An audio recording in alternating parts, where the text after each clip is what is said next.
At 6:47 p.m., Manhattan lights up like a living organism. The golden reflection of the sunset explodes across the glass of the skyscrapers, turning the city into a cathedral of light and shadow.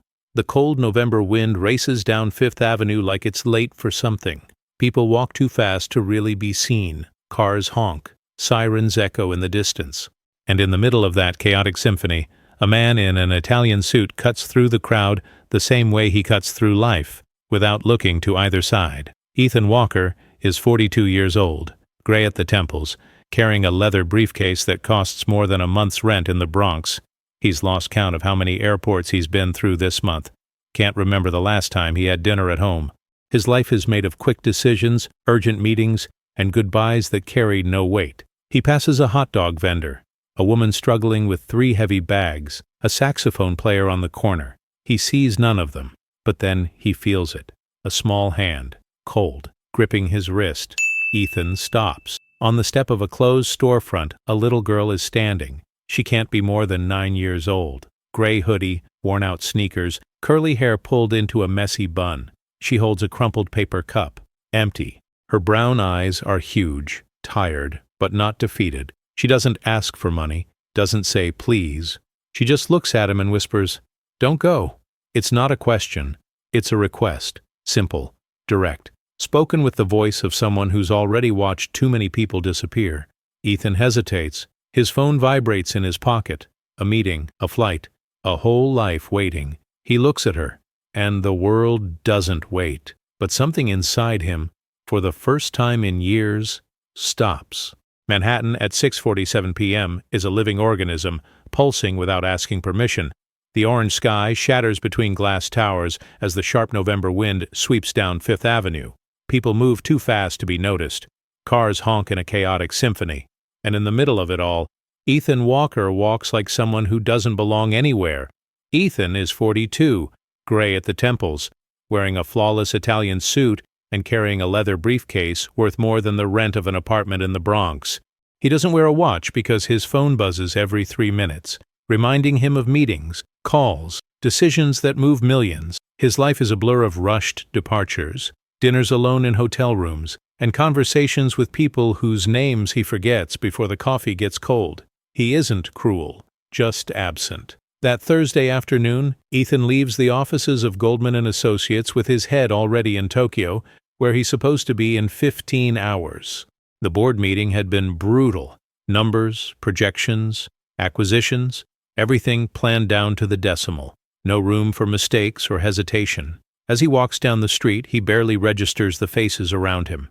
A hot dog vendor, a woman with heavy bags, a musician playing saxophone on the corner, his sound swallowed by the buses. And then he sees her, or rather, he doesn't.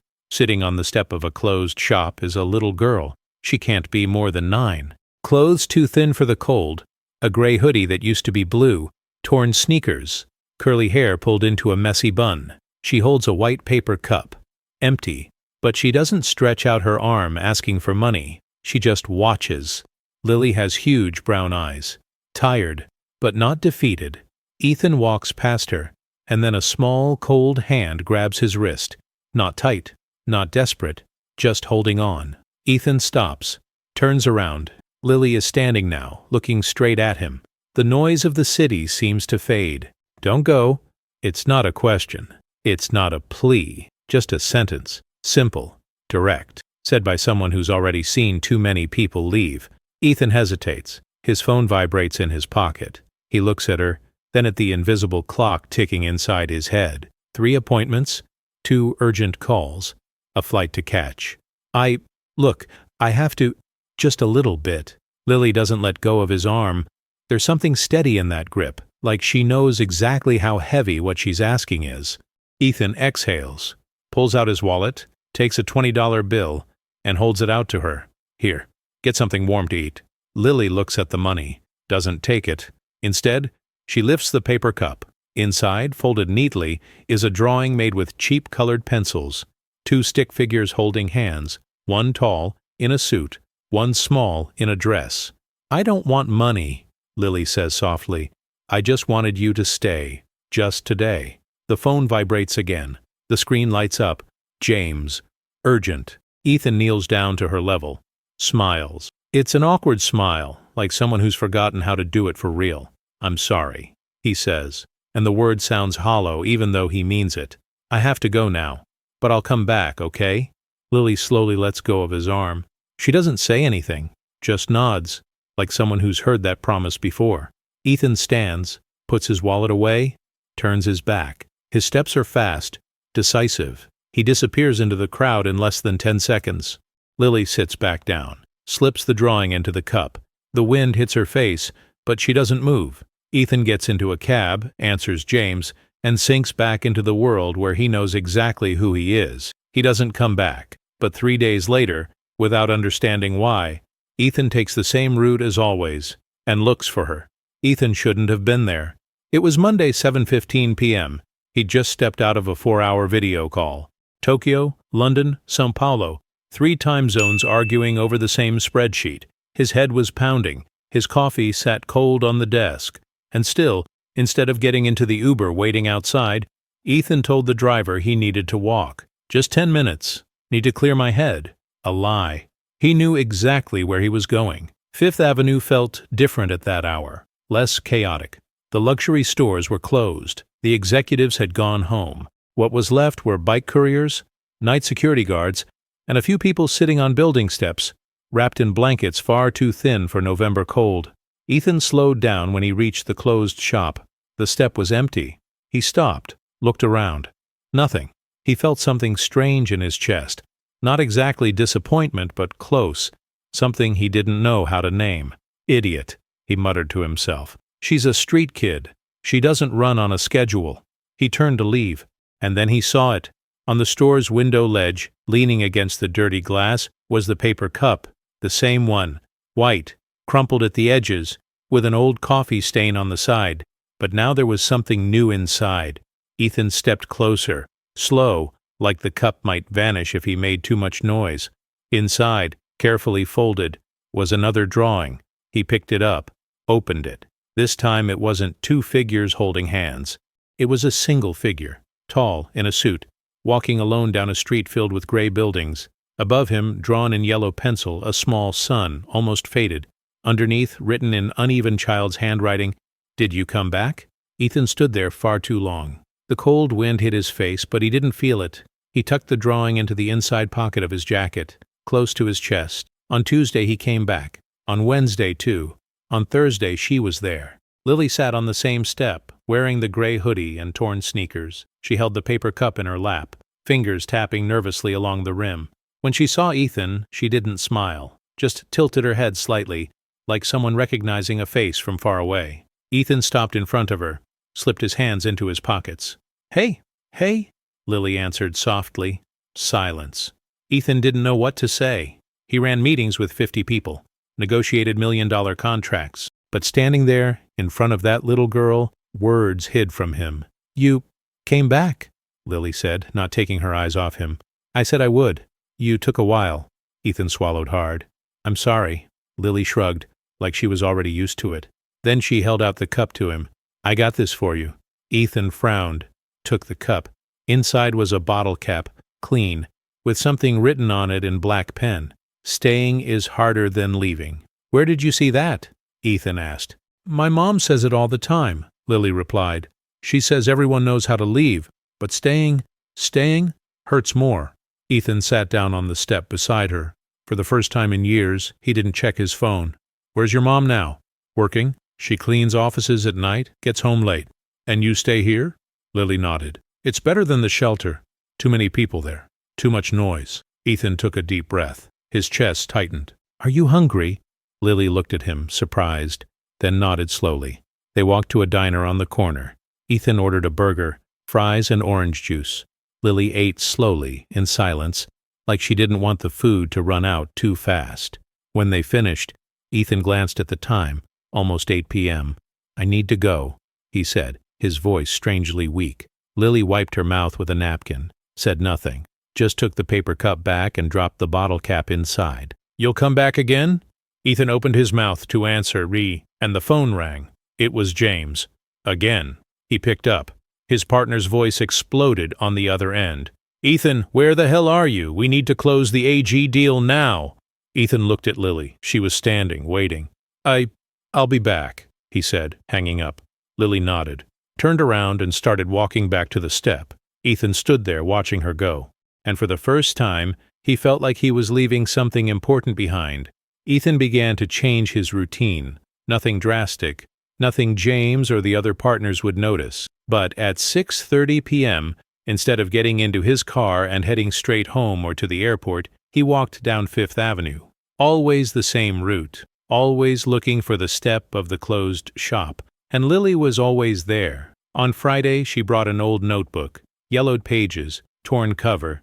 Inside, drawings, dozens of them. Houses, trees, people holding hands. Some pages had nothing but messy scribbles of blended colors, like she'd given up halfway through. "My mom gave it to me," Lily explained, running her fingers carefully over the pages. "She said when we draw, we don't disappear. We stay there, on the paper." Ethan looked at the drawings. One stood out, a woman wearing an apron, curly hair pulled into a ponytail, holding the hand of a little girl. The two of them stood in front of a huge gray building, its windows lit up. "That's your mom?" Lily nodded. "She works in that building over there." She pointed to a skyscraper across the street. 13th floor. "She cleans the meeting rooms." Ethan swallowed hard. He had meetings in that building. He'd been on the 13th floor dozens of times. "What's her name?" "Grace. Grace Williams." Ethan stored the name away. On Saturday, he brought hot chocolate. 2 cups. He sat beside Lily on the step and stayed there in silence, watching the city go by. She didn't talk much, just held the cup with both hands, letting the warmth seep into her cold fingers. "Why do you come back?" she asked suddenly. Ethan took a while to answer. "I don't know," he finally said. And it was the truth. People don't do things without knowing why. "Maybe I'm tired of knowing everything all the time." Lily smiled for the first time. A small, shy, but real smile. On Sunday, Ethan had no commitments. For the first time in months, his calendar was empty. He woke up late, had coffee alone in his quiet Upper East Side apartment, and stared out the window at the city below. He picked up his phone, almost called his son, but stopped. He didn't know what to say. It had been 3 weeks since they'd really talked. At 5 p.m., he took the subway, something he hadn't done in years, and went to Fifth Avenue. Lily was there, but she wasn't alone. A woman sat beside her. Black, dark-skinned, curly hair wrapped in a colorful scarf. She wore a navy blue cleaning uniform, worn white sneakers, and carried a large bag over her shoulder. Her eyes were tired, but the smile she gave Lily was pure and real. Grace. When Ethan approached, Grace looked up, wary, protective. "Who are you?" she asked, placing a hand on Lily's shoulder. "Mom, he's the man I told you about," Lily said quickly. "The one in the suit. The one who comes back." Grace narrowed her eyes. "Are you a cop?" "No, I just—" Ethan didn't know how to finish the sentence. "He bought me food," Lily said, "and hot chocolate. And he stayed with me when it was cold." Grace studied Ethan for a long moment. Then she sighed. "Look, I don't know what you want, but I don't want anything," Ethan interrupted, raising his hands. I don't know how to explain it. But she asked me to stay. And I did." Grace blinked, surprised. Then she looked at her daughter. "Lily, go to the corner, buy some bread. Here." She handed her a few coins. Lily hesitated but obeyed. When she was gone, Grace turned back to Ethan. "I work 16 hours a day. I clean offices, bathrooms, kitchens. Lily stays alone most of the time. I know it's not right. I know she should be at home, with toys, with safety. But I do what I can." Her voice shook, but didn't break. "I'm not judging," Ethan said softly. "Then what are you doing?" Ethan took a deep breath. "I think she reminded me there's something beyond running all the time." Grace stayed silent, then nodded slowly. "All right, you can stay. But if you hurt my daughter, I swear—" "I won't." Grace looked deep into his eyes, and believed him. Lily came back with the bread. The 3 of them sat there on the step, sharing pieces as the city darkened around them. But that night, when Ethan went home, he couldn't stop thinking, what if I'm not here tomorrow? Monday dawned gray. Heavy clouds covered Manhattan like a dirty blanket. The wind carried the smell of rain, and TV meteorologists warned of a severe storm that night. Ethan was in his office on the 42nd floor when James walked in without knocking. "Ethan, we need to talk." Ethan lifted his eyes from the computer screen. "About?" About you. James closed the door, crossed his arms. You're different. Leaving earlier. Turning down trips. Last week you missed the meeting with the Chicago investors. I was sick. You're never sick. James stepped closer to the desk. What's going on? Problems with your son? Your ex? Ethan sighed. It's not that. Then what is it? Ethan didn't answer. How could he explain? I met a 9-year-old girl who made me realize my entire life is empty? No. Impossible. I'm just reevaluating my priorities, he finally said. James snorted. Priorities? Ethan, you've got 32 clients waiting on callbacks, 3 contracts to close, and the board wants to know if you're still committed to the promotion to senior partner. I am. Then prove it. Dinner with the Koreans tomorrow, presentation in Boston on Wednesday. No rescheduling. Ethan looked out the window. Down below, the city buzzed. Somewhere, Lily was waiting. All right, he said, his voice tired. I'll go. But when the clock hit 6 p.m., Ethan got into the elevator and went down. The rain started at 6:40 p.m. Ethan was 3 blocks from the shop when the first drops fell.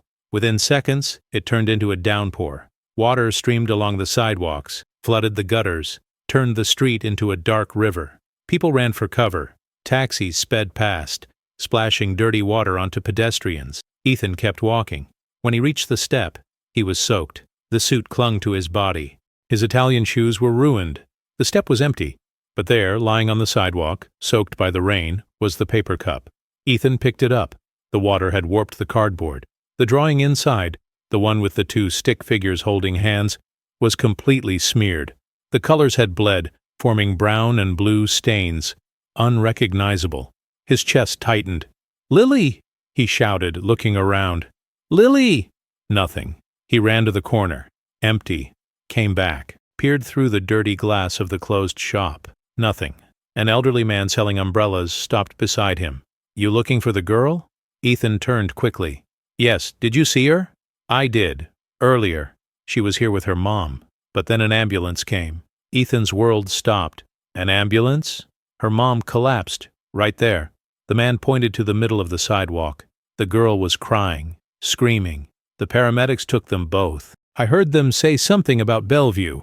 Bellevue Hospital. Manhattan's largest public hospital. Ethan didn't think. He ran into the street, flagged down a rain-soaked cab, jumped in. Bellevue! Fast! The driver glanced in the rearview mirror. In this rain? It's going to take a while, buddy. I know. Just drive. On the way, Ethan held the soaked paper cup in his lap. Water dripped from it, staining the leather seat of the cab, but he didn't let go. When he reached the hospital, it was almost 8 p.m. The lobby was packed, people crying, doctors rushing, stretchers being pushed down the corridors. The smell of disinfectant mixed with sweat and fear. Ethan went to the front desk. A woman with thick glasses, hair pulled into a tight bun, typed without looking at him. Please, Ethan said, his voice shaking. I'm looking for a patient. Grace Williams. She was admitted tonight. The woman typed, frowned. She's in the ER wing, but only family members can. I'm family, Ethan lied. The woman looked at him. Soaked suit, dripping hair, desperate eyes. She sighed. 3rd floor, Wing C. Ethan ran, but when he reached Wing C, a nurse blocked the door. Sorry, sir, you can't go in. I need to see.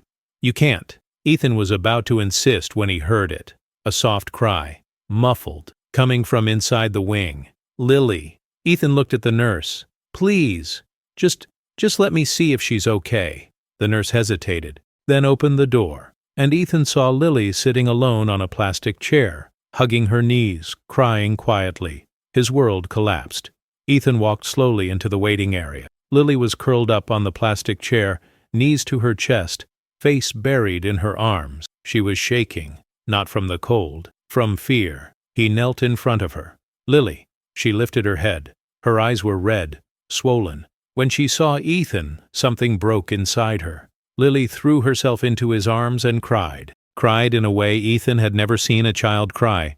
Deep, aching sobs from a place no child should ever have to know. Ethan held her, said nothing, just held her.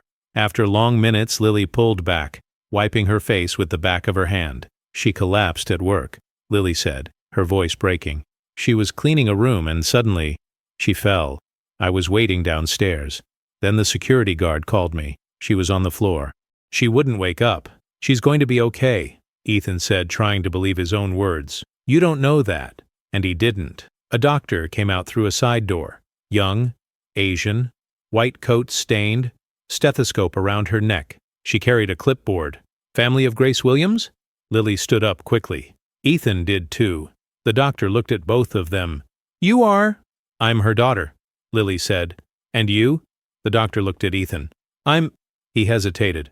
I'm a family friend. The doctor nodded, too tired to question it. Grace collapsed from severe exhaustion. She's dehydrated, malnourished, and has an advanced lung infection. She was probably working sick for weeks. Lily covered her mouth with her hand. Is she going to be okay? Ethan asked. She will be, but she needs to stay hospitalized for at least a week. After that, complete rest for at least a month. The doctor looked at Lily. Do you have somewhere to stay? Lily didn't answer. She does, Ethan said. The doctor frowned. Do you have legal custody of her? No, but then social services will need to be notified. It's protocol when a minor is left without a legal guardian. No! Lily grabbed Ethan's arm. I'm not going to a shelter again. Please. The doctor sighed. I'm sorry, but those are the rules. She turned to leave. Wait, Ethan said. Give me until tomorrow. I'll fix it.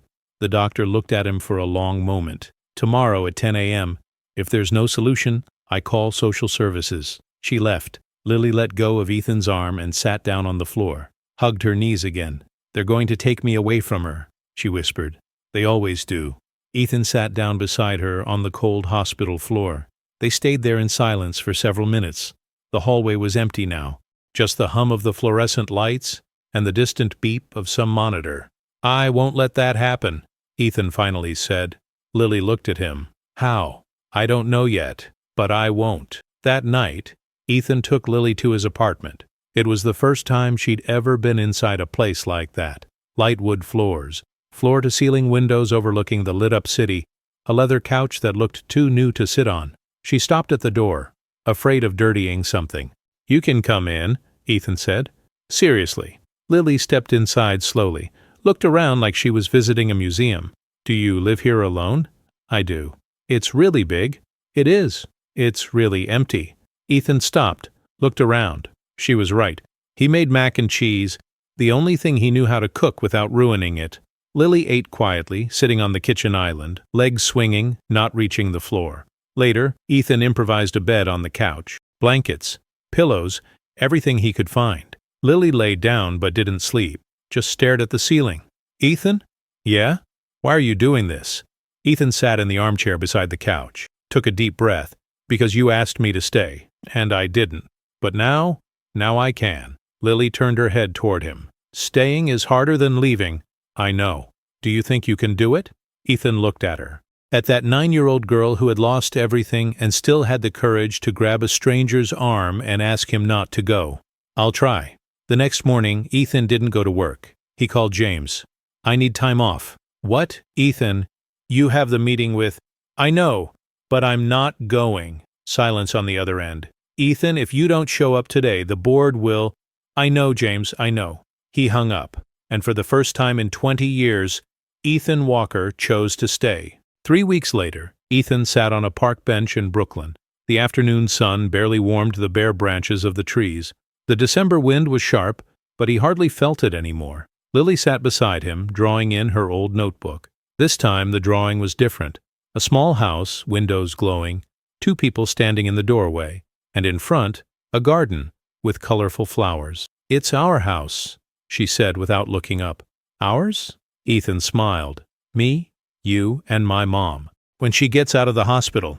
Grace had improved. She was still weak, but the doctors said she could be discharged in a few days. Ethan had paid all the bills. Not because he wanted to be a hero, but because it was the right thing to do. Over the past few weeks, he had learned things no business meeting could ever teach him. How to braid a little girl's hair, how to read stories before bed, how to sit in silence when someone needs to cry. And he'd learned something about himself. He wasn't empty. He'd just been alone for too long. James had called 17 times. Ethan ignored 15. The 2 he answered were short. You're throwing your career away. I know. Why? Because I found something worth more. At the end of the second call, James let out a long sigh. "You've always been crazy, Ethan, but never stupid. I hope you know what you're doing." "So do I." Now, sitting in that cold park, Ethan looked at Lily. She'd put on a little weight, slept better, laughed more. She was still afraid of the future, but she wasn't alone in it anymore. "Ethan?" "Yeah? You're really going to stay? Like, always?" He took a deep breath. "I'm going to try. I don't know what it'll look like. Your mom's coming back, you'll need a place to live, I'll have to figure some things out at work. But yes, I'm going to stay." Lily stopped drawing, turned to him. "Why?" Ethan smiled. "Because you grabbed my arm and asked me not to leave. And I was stupid enough to leave. But now I get it." "Get what?" "That I spent my whole life leaving. Everyone. My son, my ex-wife, myself. I thought that was being strong, but really, it was just fear." Lily nodded slowly, then went back to her drawing, added a new detail, a flower pot on the window, flowers growing. On Saturday, Grace was discharged. Ethan and Lily went to pick her up from the hospital. Grace came out in a wheelchair, but insisted on walking to the car. She was thin, fragile, but her eyes were steady. When she got into the car, she looked at Ethan in the rearview mirror. "Thank you," she said, her voice breaking, "for everything. You don't have to thank me. I do. You took care of my daughter. You paid my bills. You stayed." Ethan gripped the steering wheel. "I had to stay." Grace smiled. Not everyone would have. Ethan took them to an apartment he'd rented in the Bronx. Nothing fancy. 2 bedrooms, a small living room, a tight kitchen, but it had heat, new furniture, and a window that looked out onto a big tree on the street. When Lily saw her room, a new bed, colorful sheets, a desk with colored pencils and paper, she looked at Ethan with tears in her eyes. "It's mine? Really?" "It's yours. Really." She hugged him tight, and this time, Ethan knew exactly what to say. "I'm not going anywhere." 2 months later, Ethan stood in front of the same step where he'd first met Lily. The shop was still closed. The step, empty.